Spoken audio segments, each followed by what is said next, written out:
So ito yung guys, yung paupa natin, nakita na lang natin sa ating mismong personal. Ang ganda yung kulay niya guys, at sana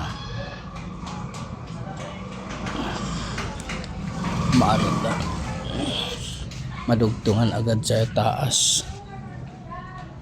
Kasi yung sa taas guys hindi pa na ano.